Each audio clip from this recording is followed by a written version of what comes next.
So Tony, congratulations on your talk. Thank you very much, Matt. Take us through the headlines. So the headlines, so we looked at some data that was from the past 12 months, so looking at June through to May, and we compared it to the year previous, which is where we saw that overall the cultural assessment scores are down 6%. So these are happiness index cultural assessments? Absolutely, yeah. Yeah, so say that down? 6%. That's big. Yeah, it's huge, and that's primarily being driven by both a reduction in happiness and engagement. So happiness and engagement is down 6% across the globe in the last 12 months in the happiness index data set. Yeah, absolutely. Great. Okay, well, not great, but great that we can learn from that. What did you pick out from that? I think the key things are, if we're looking at our neuroscience model, things like safety were significantly down, primarily being driven by organisations, not employees not feeling that they trust their organisations. And I think a lot of that, when you've got lots of uncertainty, lots of change that's happening within organisations, that plays a really big part. So I think a lot of that is just linking back into making sure that when change is being made across organisations, it's being communicated, explaining the why behind it so that we can start to build up that level of trust. One thing that the audience really resonated is you talked about the importance of a listening culture. Can you just, I'm hoping that you're remembering what you said here.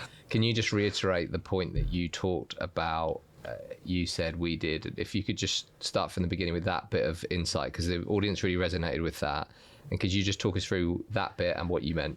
Yeah, so within our cultural assessment, we have a question which is about being listened to. And that was down 10% year on year, which is a big drop off. Huge drop. Absolutely. And the key thing behind that was organisations need to be communicating back more, keeping their people informed more, but also to be listening as well. I think sometimes organisations feel that they are the one that need to be communicating and broadcasting, but actually sometimes they just need to listen. The point specifically about the "you said, we did," everybody's heard of it, but I think there's a really crucial part missing from that, which is you said, we listened, we did. And the main difference there is the implication of "you said, we did" is that you said something, we've done it. But not everything that gets raised by employees is something that then gets actioned. So the part about we listened, and the reason why that's really important is because that allows the organisation to go back and close the feedback loop. To go back to the individuals, go back to the organisation as a whole and say, look, we listened. These are the things that you said. These are the things that we can't do, and for these particular reasons, and explain the why so people feel kept informed. That will build the trust again. And then also explain these are the things that we could do. And explain, again, the reasons why you're doing those. That's great, Tony. So just moving on into summary, you crunch our data from our global data set. You've been doing that for years. You present that at our conference. We're operationalizing that next year into the Global Workplace Happiness Report. 2026. First one's coming out. Just give us the exact summary of what that report is and why we should all be really excited about it. So that's a report that's used in our cultural assessment.